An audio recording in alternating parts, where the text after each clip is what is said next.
Kandidati i pavarur për kryetar të komunës së Gostivarit Visar Ademi, ditën e sotme ka shfrytzuar për të bërë prezantim të programit zgjedhor për projektet e parapara për mandatin e ardhshëm 4 vjeçar. Programi i Ademit ndahet në 5 shtylla, të cilat synojnë ta transformojnë Gostivarin, thot ai, me më shumë mundësi për të rinjt dhe me kushte më cilësore për të gjithë qytetarët. Programi ndahet në 5 shtylla, e para është zhvillimi ekonomik, sipërmarrësia dhe të rinjt, e dyta është arsimi formal dhe jo formal,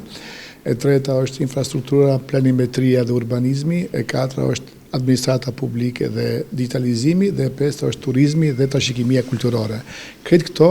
janë projekte të cilat do të transformojnë Gostivarin në qytet më të mirë, me mirëqenie më të mirë, me mundësi për të rinj që mos ikin nga Gostivari, edhe me një standard, përmirësim të një standardi i cili duhet ta bëjë çdo njeri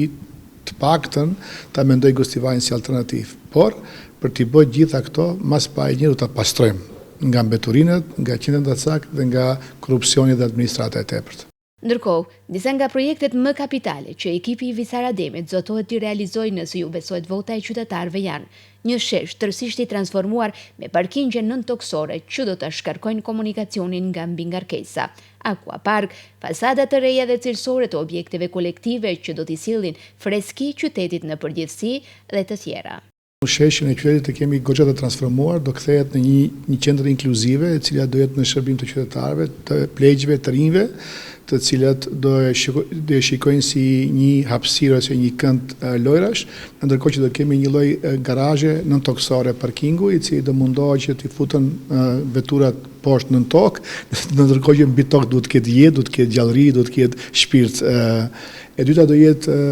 projekti i pazarit vogël, i cili do kthehet në një hapësirë inkluzive, ku do mundet njerëzit të cilat duan të bëjnë blerje të produkteve ditore, mund të kenë një lloj hapësire tradicionale gostivarase me shije tradicionale, me zeje, me ringjalljen e atyre traditave që ne i kemi patur dikur por si kemi më.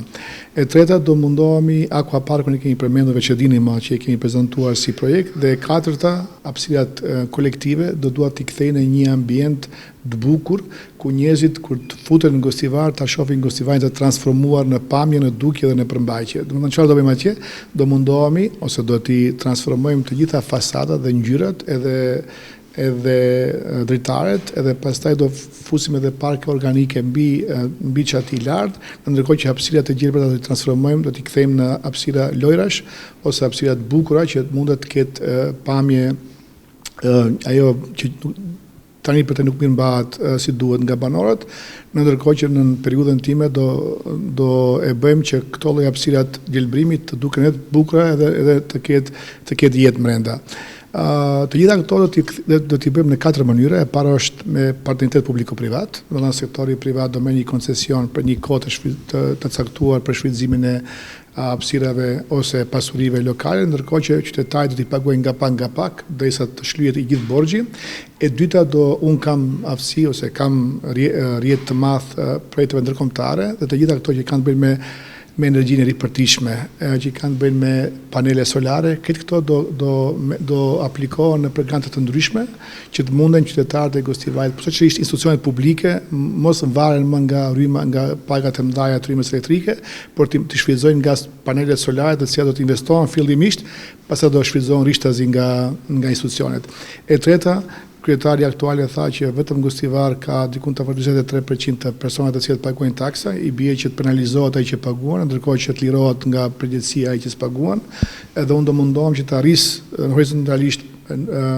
taksat lokale të paguhen nga të gjithë, që të mundet të ketë më tepër para në buxhet, që të ketë më tepër para edhe për shërbime komunale. Visar Ademi vijon fushatën pa tubime të mëdha, por kontakti me njerëzit mbahet nëpërmjet rrjeteve sociale, prezantimeve televizive dhe nëpërmjet fushatës derë më derë, duke mundësuar kështu një fushatë ndryshe nga ajo që jemi mësuar të shohim tradicionalisht.